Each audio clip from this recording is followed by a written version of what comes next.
Welcome student. आज हम class 12 economics उसका चैप्टर 9 फॉरेन ट्रेड उसके बारे में यहाँ पे डिस्कशन करने जाने वाले। ओके, तो डायरेक्टली ये चैप्टर जो है वो स्टार्ट करते हैं यहाँ से, मतलब पार्ट 2 से। ओके, तो पहली स्लाइड उसमें आ रही है size of India's foreign trade. तो इंडिया का जो फॉरेन ट्रेड है उसकी डेफिनेशन यहाँ पे दी हुई है। Size of foreign trade means total value and volume of the merchandise import export of the country.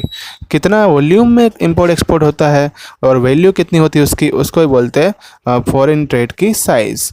यहाँ पे अगर बात करें तो 1951 से 2016 तक जो है, अभी तो पता है कि 2020 और आगे जो है चल रहा होगा, लेकिन मैं क्या बोल रहा हूँ कि यहाँ पे जो बात हुई है ये बुक थोड़ी पुरानी है, तो जो 2016 के हिसाब से सभी डेटा इस बुक में दिया हुआ है। ओके, तो इसी के हिसाब से बुक जो हमें बताती जाएगी।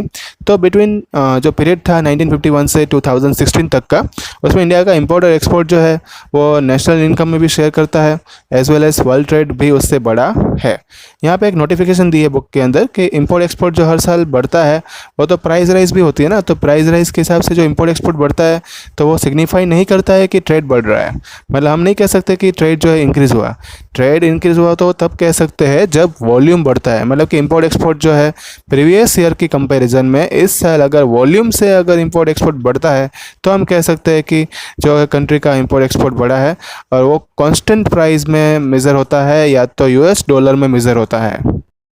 नेक्स्ट स्लाइड में और ज़्यादा इंफॉर्मेशन दी हुई है। यहाँ पे एक टेबल बना के रखा हुआ है जिसमें इंडिया का फॉरेन ट्रेड जो है वो बताया हुआ है। 1991, 1998 और 2014 ईयर में जो मर्केंटाइज एक्सपोर्ट मर्केंटाइज इंपोर्ट हुआ था उसके यहाँ पे जो है डेटा बताया गया है। तो तीनों में जो हम देखते हैं तो पता चलता है कि इंपोर्ट जो है वो ज़्यादा है और एक्सपोर्ट उसकी वैल्यू कम है। मतलब बैलेंस ऑफ ट्रेड तीनों सालों में, मतलब जो 1991, 1998 और 2014 तीनों में नेगेटिव है।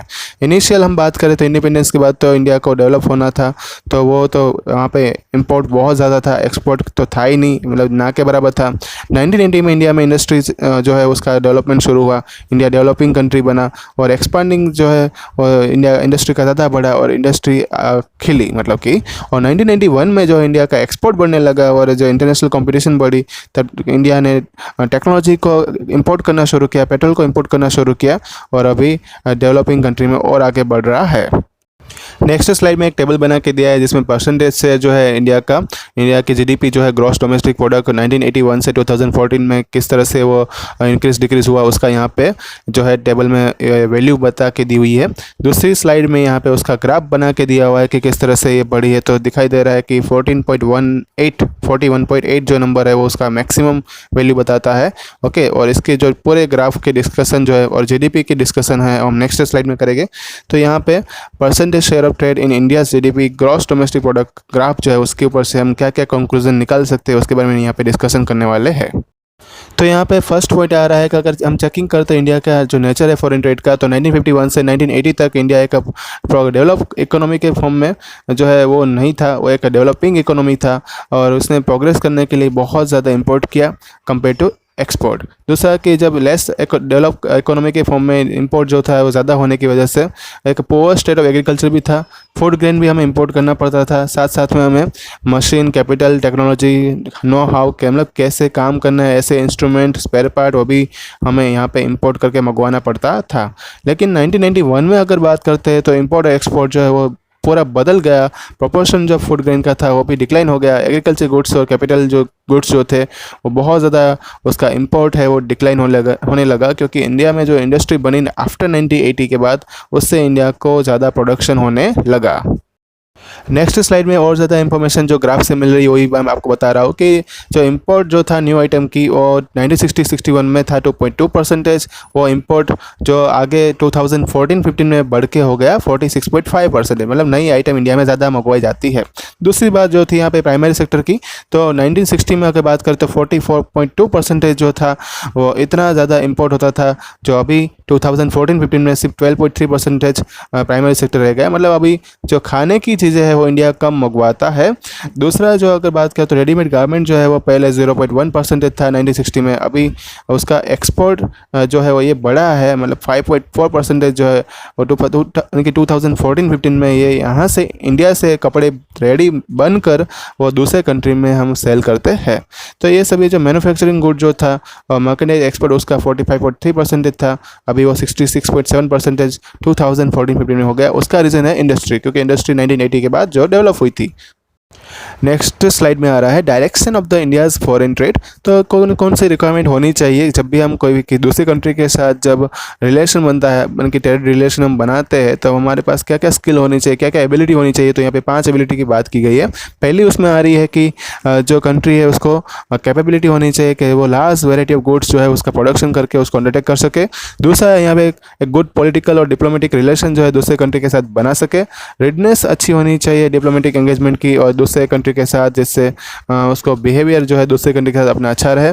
एबिलिटी होनी चाहिए और टेक्नोलॉजी का शेयरिंग करना आना चाहिए। प्रॉपर सेल्स फैसिलिटी होनी चाहिए, जिससे कोई भी ट्रेड मैकेनिज्म कभी भी चेंज करना हो तो हम कर सके। और greater proportion of exportable surplus जो है वो हमेशा होना चाहिए, मतलब कि हमेशा एक्सपोर्ट जो है आपकी कंट्री से ज़्यादा होना चाहिए, तो आप एक राइट डायरेक्शन में आप इंटरनेशनल ट्रेड कर रहे हो, ऐसा हम कह सकते हैं। नेक्स्ट स्लाइड में और ज़्यादा डिस्कशन करने वाला है direction of Indian foreign trade के ऊपर। तो जब हम इंडिपेंडेंट हुए थे तब हम ज़्यादा से ज़्यादा यूएसए के ऊपर, यूएसए के प्रोडक्ट के ऊपर डिपेंडेंट थे। 1960-61 में हम बात करें तो इंडिया जो है यूएसए से 29% जो है वो तो इम्पोर्ट यूएसए से करता था। अभी जो है वो 2007 में अगर हम देखें तो वो सिर्फ 8% रह गया है, मतलब सिर्फ 8% सामान इंडिया यूएसए से मंगवाता है। ओपेक मतलब कि यहाँ पे उसका फुल फॉर्म दिया है organisation of petrol exporting countries. तो अपना इम्पोर्ट जो था वो पहले था 11.8% और डेवलपिंग कंट्री के, मतलब जो दूसरी कंट्री जो थी उसी से हम 11.8% हम इंपोर्ट करते थे। ये जो रेशियो था 11.8% का वो 1960 में था, जो बढ़ के हो गया 2007 में 32% और 2014 में हो गया 59%। मतलब कि अपना डेवलपिंग कंट्री के साथ जो इंपोर्ट है वो मशीनरी पार्ट खरीदने का बढ़ा है, मतलब कि अभी वो ज़्यादा बढ़ के 59% पे पहुँच गया। फिर एक दूसरी बात जो एक अपनी रही है इंडिया की, इंग्लैंड के साथ रही है। 1960-61 में इंडिया का जो एक्सपोर्ट था इंग्लैंड के साथ वो 26.8% था।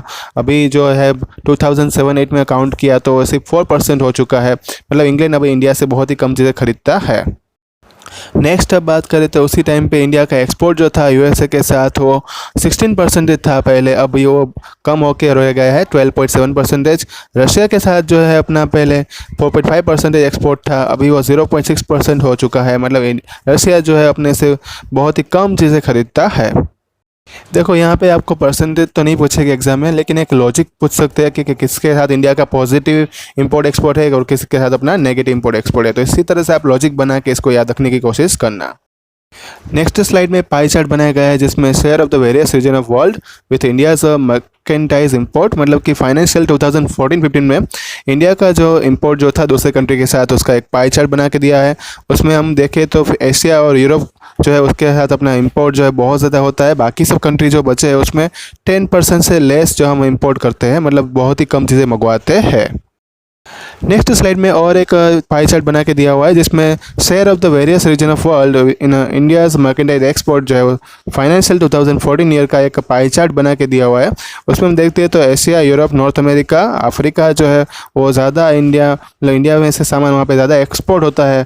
एशिया की कंट्री में बहुत ज़्यादा यहाँ पे एक्सपोर्ट नज़र आ रहा है, बाकी सब कंट्रीज जितने भी बचते हैं वहाँ पे एक्सपोर्ट जो है वो 10% से भी लेस है। पाई चार्ट में जितनी इंफॉर्मेशन दी हुई है वो परसेंटेज में दी हुई होती है। ओके, तो ये था पार्ट 2। पार्ट 3 जो है जल्दी आएगा, आपको नोटिफाई कर दिया जाएगा, व्हाट्सएप पर आपको होमवर्क सेंड कर दिया जाएगा। अगर कोई डाउट है तो यहाँ पे मुझे नीचे कमेंट बॉक्स दिया हुआ है, उसमें आप कमेंट करके बता सकते हैं। ओके, रिवाइज करते रहना। Thank you all.